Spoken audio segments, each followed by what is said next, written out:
ایک لڑکی اپنی عزت بچاتے ہوئے اپنے 4 سالہ بیٹے کے سامنے قتل ہو گئی۔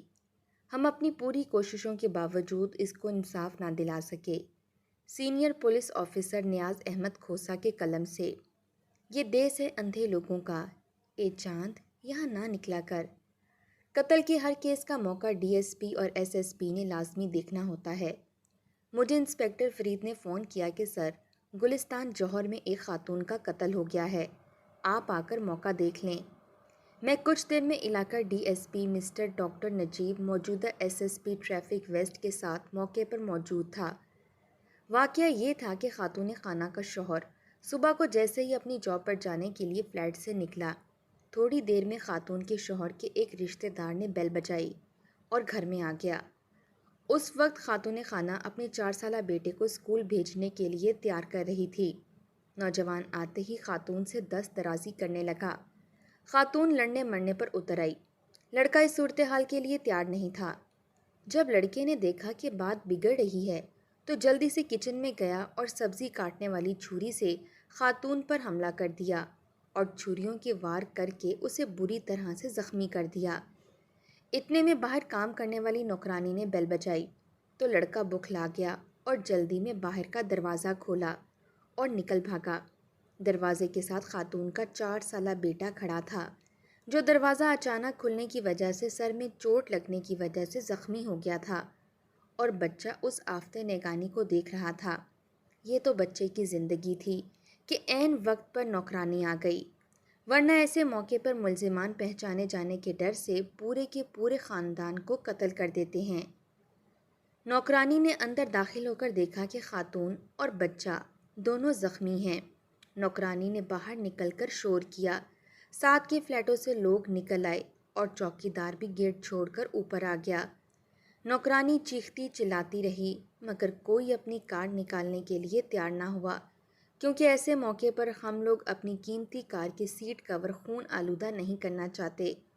مجبوراً چوکیدار نیچے گیا اور منت سماجت کر کے ایک رحم دل ٹیکسی والے کو راضی کیا، ورنہ گاڑی خون سے خراب ہونے کے ڈر سے ٹیکسی والے بھی انکار کرتے ہیں، اور لوگوں کی مدد سے خاتون اور بچے کو ٹیکسی میں منتقل کیا۔ نوکرانی دونوں زخمیوں کو لے کر سول ہسپتال چلی گئی۔ خاتون زیادہ خون بہہ جانے کی وجہ سے راستے میں ہی فوت ہو گئی۔ موقع واردات دیکھتے وقت میں ایک بات سے الجھن کا شکار ہو رہا تھا کہ باتھ روم کے فرش پر خون کے قطروں کے نشانات تھے۔ نوکرانی کا کہنا تھا کہ فلیٹ کا دروازہ جیسے ہی کھلا، ملزم لڑکا اس نوکرانی کو دھکا دے کر سیڑھیوں کی طرف بھاگا۔ نوکرانی نے اندر داخل ہو کر دیکھا کہ خاتون خانہ بیڈ کی ایک سائڈ پر خون میں لت پت پڑی مدد کے لیے چیخ رہی تھی۔ میں نے اسے پوچھا کہ باتھ روم کے فرش پر کس کا خون ہے، تو اس نے بتایا کہ خاتون تو چلنے پھرنے کے قابل نہیں تھی، اور وثوق سے کہا کہ خاتون تقریباً بے ہوشی کی حالت میں تھی۔ خاتون کا شوہر، دوسرے رشتہ دار اور پولیس بھی ہسپتال پہنچ گئے۔ وہاں بچے نے سب کو بتایا کہ یاسر انکل نے اس کی ماں کو چھری سے زخمی کیا ہے۔ انسپکٹر فرید نے شام تک لڑکے کو گرفتار کر لیا۔ ملزم لڑکے کے دائیں ہاتھ پر تازہ پٹی کی ہوئی تھی۔ زخم کے متعلق پہلے تو ادھر ادھر کی باتیں کرنے لگا، مگر تھوڑی سی چھترول کے بعد راستے پر آ گیا اور بتایا کہ جیسا کہ چھری کا سائز چھوٹا تھا اور خاتون پر وار کرتے وقت خون کی وجہ چھری کے ہتھیانے سے اس کا ہاتھ پھسلا اور اس کی 2 انگلیاں زخمی ہو گئیں، اور مزید بتایا کہ دروازے پر گھنٹی بجتے ہی وہ جلدی میں باتھ روم میں گیا اور چھری واش بیسن میں چھوڑ دی اور اپنی زخمی انگلیاں پانی سے دھوئیں اور دروازہ کھول کر باہر نکل گیا اور موٹر سائیکل پر قریبی ہسپتال گیا اور پٹی کرا لی۔ باتھ روم میں خون کے قطروں کا معاملہ حل ہو چکا تھا۔ پولیس ثبوتوں کے لیے ہمیشہ ایک سیمپل لیتی ہے، مگر میں نے اپنے افسروں کو حکم دے رکھا تھا کہ وہ 2 سیمپل لیا کریں، لہٰذا باتھ روم سے 2 خون آلودہ ٹائل نکال لیں اور خاتون کے خون آلودہ کپڑے، چھری اور دوسری ضروری چیزیں پولیس کے کیمیکل ایگزامینر کو ارسال کر دی گئیں۔ جیسا کہ یہ ایک قتل کا عام کیس تھا، ملزم گرفتار ہو چکا تھا اور انسپکٹر فرید الدین جیسا اچھا افسر اس کیس کو دیکھ رہا تھا۔ ضروری کارروائی کے بعد کیس کا چلان سیشن کورٹ ایسٹ میں کر دیا گیا اور ضروری ثبوت اور گواہیاں ترتیب دے دی گئیں اور ملزم کی بچت کے تقریباً سارے دروازے بند کر دیے گئے تھے۔ اس لیے میں بے فکر ہو کر اپنے روزمرہ کے کاموں میں مصروف ہو گیا۔ تقریباً 1 مہینے بعد انسپکٹر فرید الدین پسینے میں شرابور میرے پاس پریشان حالت میں آیا اور بتایا کہ سر، ظلم ہو گیا ہے، ہنا کا قتل کیس خراب ہو گیا ہے۔ میں چونک گیا۔ فرید نے اپنے تھیلے سے ایک سیل شدہ ٹائل نکالی اور مجھے دکھاتے ہوئے بتایا کہ سر، ٹائل بدل دی گئی ہے اور کیمیکل ایگزامینر نے ارسال شدہ سیمپل کی جگہ مارکیٹ سے نیا ٹائل لے کر سیل کر کے میرے حوالے کر دیا ہے۔ بتایا کہ سر، دوسرا اس نے اپنی رپورٹ میں لکھا ہے کہ خاتون کے کپڑوں سے ملنے والا خون اور ٹائل سے ملنے والا خون خاتون کا ہے۔ کیمیکل ایگزامینر کی رپورٹ پڑھ کر میرا سر خود چکرا کر رہ گیا، کیونکہ ٹیکنیکل رپورٹ نے کیس کا بیڑا غرق کر کے رکھ دیا تھا۔ جیسا کہ میں پہلے بتا چکا ہوں، ہم ہر ثبوت کے 2 سیمپل لیتے ہیں۔ اس لیے میں ہمت نہیں ہارا اور انسپکٹر فرید کو کہا کہ پریشان ہونے کی کوئی ضرورت نہیں، دوسرا ٹائل ہمارے پاس موجود ہے، ہم ڈی این اے کرا لیتے ہیں۔ مگر اس میں دقت یہ تھی، ملزم ہمارے پاس نہیں تھا اور عدالتی ریمانڈ پر جیل میں تھا اور عدالت کی اجازت کے بغیر اس کا خون کا سیمپل لینا ممکن نہیں تھا۔ میں نے انسپکٹر فرید کو حکم دے دیا کہ وہ ملزم کے خون کا سیمپل لینے کے لیے سیشن جج صاحب کی عدالت میں درخواست دے۔ سیشن جج صاحب کی عدالت میں درخواست داخل کر دی گئی اور میں ہر تاریخ پر انسپکٹر فرید سے پوچھتا کہ کیا ہوا۔ وہ جواب میں بولتا کہ سر، ملزم کے 10 وکیل آ کر کھڑے ہو جاتے ہیں اور ہماری درخواست کی مخالفت کرتے ہیں اور تاریخ بڑھ جاتی ہے۔ میں نے انسپکٹر فرید کو کہا، اگلی تاریخ پر میں خود چلوں گا اور عدالت کو مطمئن کرنے کی کوشش کروں گا۔ تاریخ پر اس وقت کے سیشن جج صاحب جناب صادق حسین بھٹی صاحب کے روبرو میں پیش ہوا۔ ملزم کے وکلا کا یہ دلیل تھا کہ جب کیمیکل ایگزامینر کی رپورٹ آ چکی ہے تو ڈی این اے کروانے کی کیا ضرورت ہے۔ میں نے جج کو بتایا کہ کیمیکل ایگزامینر کی رپورٹ کو مس مینج کیا گیا ہے۔ میں نے نیا سیل شدہ ٹائل جج صاحب کو دکھاتے ہوئے کہا کہ ہم نے باتھ روم کے فرش سے سیمنٹ لگا ہوا خون آلود ٹائل ایگزامینیشن کے لیے بھیجا، مگر واپسی میں جعل سازی کر کے کیس کی شواہد گم کرنے کے لیے ٹائل بدل دیا گیا۔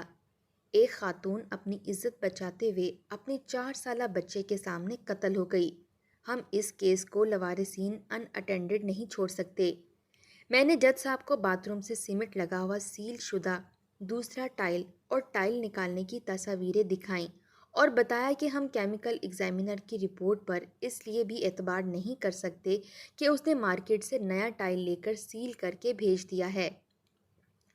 ملزم کے وکلا نے کافی شور شرابہ کیا، مگر سیشن جج صاحب نے ہماری درخواست جاری کر دی اور جیل سپرنٹنڈنٹ کو حکم دیا کہ جیل کے ڈاکٹر سے ملزم کے خون کا سیمپل لے کر سیل کر کے انسپکٹر فرید کے حوالے کیا جائے۔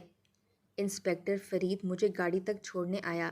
میں نے اس کو کہا کہ آپ نے یہاں سے کہیں نہیں جانا، جج صاحب کی کورٹ سے آرڈر لے کر آج ہی جیل سے ملزم کے خون کا سیمپل لینا ہے۔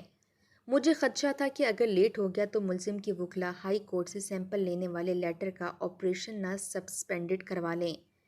میں دفتر جانے کی بجائے سیدھا آئی جی جیل خانہ جات کے پاس چلا گیا اور ان کو سارا ماجرا بتا دیا۔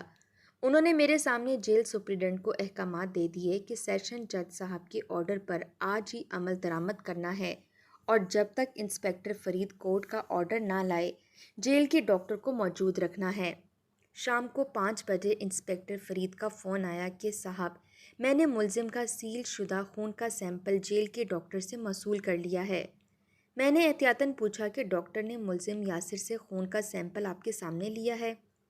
انسپکٹر فرید نے جواب دیا کہ سر، ٹائل بدلے جانے کے بعد میں محتاط ہو گیا ہوں، میں نے سیمپل اپنے سامنے کروایا ہے۔ میں نے اس کو کہا کہ کل صبح پہلی فرصت میں آپ نے میرے دفتر آنا ہے اور ڈی این اے کے لیے NFC اسلام آباد والی لیب کو خط بنوا کے ٹائل اور ملزم کے خون کا سیمپل TCS کرنا ہے۔ دوسرے دن صبح ہی ٹائل اور خون کا سیمپل NFSA اسلام آباد TCS کرا دیا گیا۔ میں نے احتیاطاً NFCSA لیب اسلام آباد کو خط لکھ دیا کہ جیسا کہ ملزم لوگ بہت مالدار اور پیسے والے ہیں۔ پہلے بھی کیمیکل ایگزامینر کراچی کے دفتر میں سیمپلز کی ٹریمنگ ہوئی ہے اور کیس کے شواہد کو گم کر دیا گیا ہے۔ یہ بات آپ کے علم میں رہے اور ملزمان ایسی کوشش دوبارہ بھی کر سکتے ہیں۔ کچھ دنوں بعد مجھے NFSA لیب اسلام آباد سے DNA رپورٹ موصول ہو گئی، جس میں ٹائل پر گرا ہوا خون ملزم یاسر کے خون کا سیمپل کا DNA میچ ہو گیا تھا۔ میں نے خوشی سے انسپکٹر فرید کو فون پر مبارکباد دی اور اس کو کہا کہ پہلی فرصت میں DNA رپورٹ ٹرائل کورٹ میں جمع کرا دے۔ DNA رپورٹ آنے کے بعد یہ واضح ہو گیا تھا کہ کیمیکل ایگزامینر کی رپورٹ بدنیتی پر مبنی ہے اور اسے ملزم کی مدد کرنے اور شواہد کی ٹریمنگ کرنے کے الزام میں گرفتار کرنا تھا، مگر وہ ٹائل میرے دفتر سے غائب ہو چکا تھا۔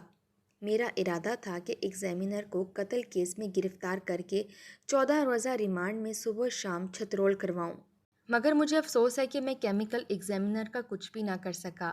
ملزم کے وکلاء نے کیمیکل ایگزامینر کی رپورٹ کی بنیاد پر ملزم کی ضمانت سیشن کورٹ میں لگائی ہوئی تھی، جو DNA رپورٹ آنے کے بعد سیشن جج صاحب نے خارج کر دی۔ کیس مضبوط تھا۔ میں نے انسپکٹر فرید کو کہا کہ کیس کو جلدی چلوا کر ثبوت ریکارڈ کرا دے، مگر آپ کو پتہ ہے کہ یہاں پر سب کچھ ممکن ہے۔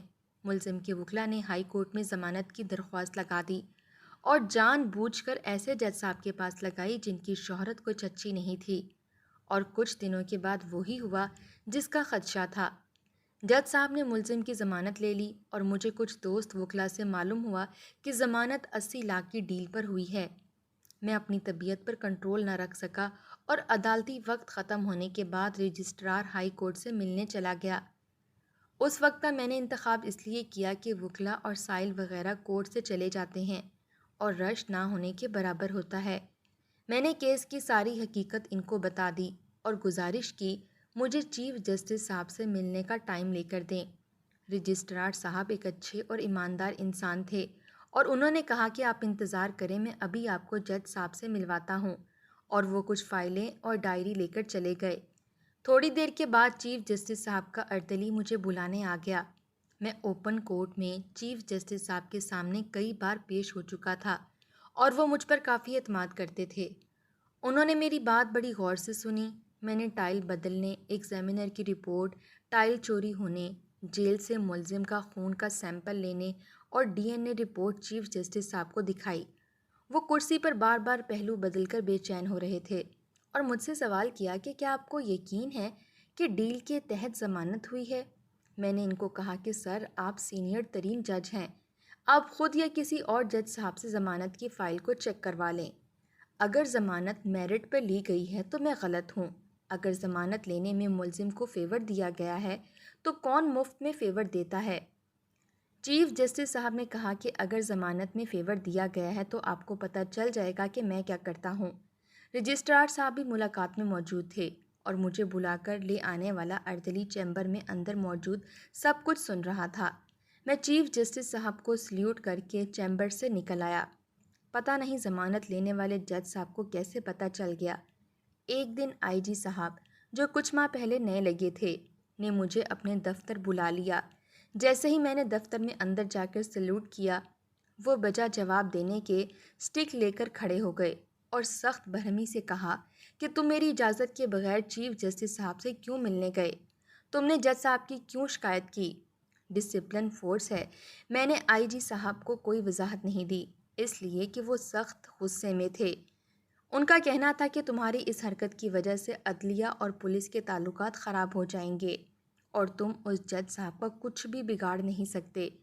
تم نے جج صاحب کی شکایت کر کے خود کو خراب کیا ہے، میں تمہاری ECR خراب کر دوں گا وغیرہ وغیرہ۔ ان کی بات ختم ہونے پر بس اپنی غلطی مان کر سر میری غلطی ہے سوری کہا، معذرت کر کے سیلیوٹ کیا اور دفتر سے باہر نکل آیا۔ میں نے اپنے ضمیر کے مطابق قاتل اور کرمنلز کا ساتھ دینے والے جج کی نشاندہی کر کے کچھ غلط نہیں کیا تھا۔ میرے نزدیک جج صاحب اور کیمیکل ایگزامینر کا جرم ناقابل معافی ہے۔